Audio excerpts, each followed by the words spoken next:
കന്മഴ വർഷിക്കുന്നു.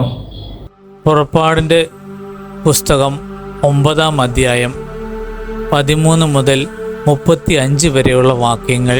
കന്മഴ വർഷിക്കുന്നു. അനന്തരം കർത്താവ് മോശയോട് കൽപ്പിച്ചു, അതിരാവിലെ എഴുന്നേറ്റ് ഫറവോയുടെ മുന്നിൽ ചെന്ന് പറയുക, ഹെബ്രായരുടെ ദൈവമായ കർത്താവ് ഇപ്രകാരം പറയുന്നു, എന്നെ ആരാധിക്കുന്നതിന് വേണ്ടി എൻ്റെ ജനത്തെ വിട്ടയക്കുക. ലോകം മുഴുവനിലും എനിക്ക് തുല്യനായി മറ്റൊരാൾ ഇല്ലെന്ന് നീ മനസ്സിലാക്കുവാൻ വേണ്ടി ഈ പ്രാവശ്യം എൻ്റെ മഹാമാരികളെല്ലാം നിൻ്റെയും സേവകരുടെയും ജനത്തിൻ്റെയും മേൽ ഞാൻ അയക്കും. ഞാൻ കരം നീട്ടി നിന്നെയും ജനത്തെയും മഹാമാരിയാൽ പ്രഹരിച്ചെന്നെങ്കിൽ നീ ഇതിനകം ഭൂമിയിൽ നിന്നും തുടച്ചു നീക്കപ്പെടുമായിരുന്നു. എൻ്റെ ശക്തി നിനക്ക് കാണിച്ചു തരാനും അങ്ങനെ എൻ്റെ നാമം ലോകം മുഴുവൻ പ്രഘോഷിക്കപ്പെടാനും വേണ്ടിയാണ് ഞാൻ നിന്നെ ജീവിക്കാൻ അനുവദിച്ചത്. എൻ്റെ ജനത്തെ വിട്ടയക്കാതിരിക്കത്തക്ക വിധം നീ ഇനിയും അവരുടെ നേരെ അഹങ്കാരം പ്രകടിപ്പിക്കുമോ? ഈജിപ്തിൻ്റെ ആരംഭം മുതൽ ഇന്ന് വരെ ഉണ്ടായിട്ടില്ലാത്ത വിധം കഠിനമായ കന്മഴ നാളെ ഈ സമയത്ത് ഞാൻ വർഷിക്കും. ആകയാൽ ഉടനെ ആളയച്ചു കന്നുകാലികളടക്കം വയലുള്ളവയെ എല്ലാം സുരക്ഷിത സ്ഥാനത്തിലെത്തിക്കുക.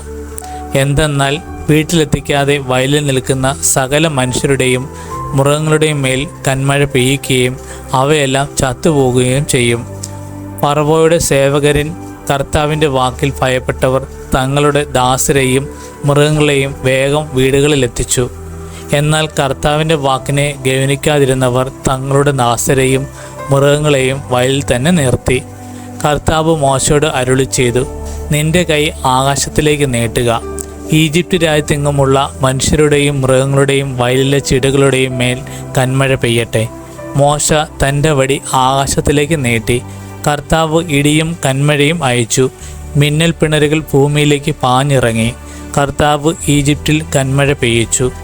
ഈജിപ്തുകാർ ഒരു ജനമായി രൂപം കൊണ്ട ശേഷം ഒരിക്കലും ഉണ്ടായിട്ടില്ലാത്ത വിധം മിന്നൽ പിണരുകൾ ഇടകലർന്ന ശക്തമായ കന്മഴ വർഷിച്ചു.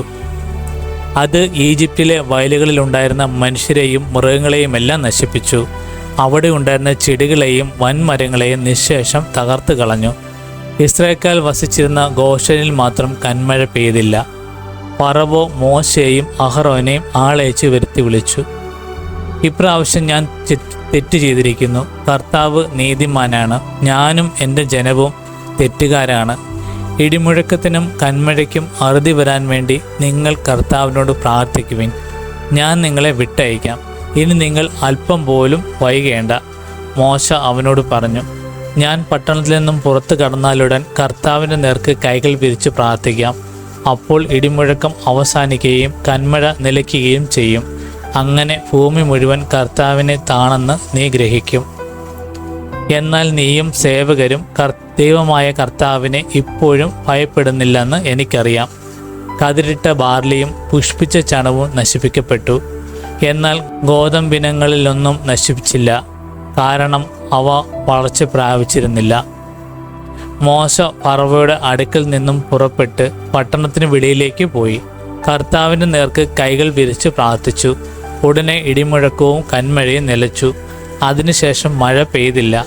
മഴയും കന്മഴയും ഇടിമുഴക്കവും പൂർണ്ണമായി നിലച്ചെന്ന് ഫറവോ കണ്ടപ്പോൾ അവനും സേവകരും വീണ്ടും പാപം ചെയ്യുകയും കഠിന ഹൃദയരാകുകയും ചെയ്തു.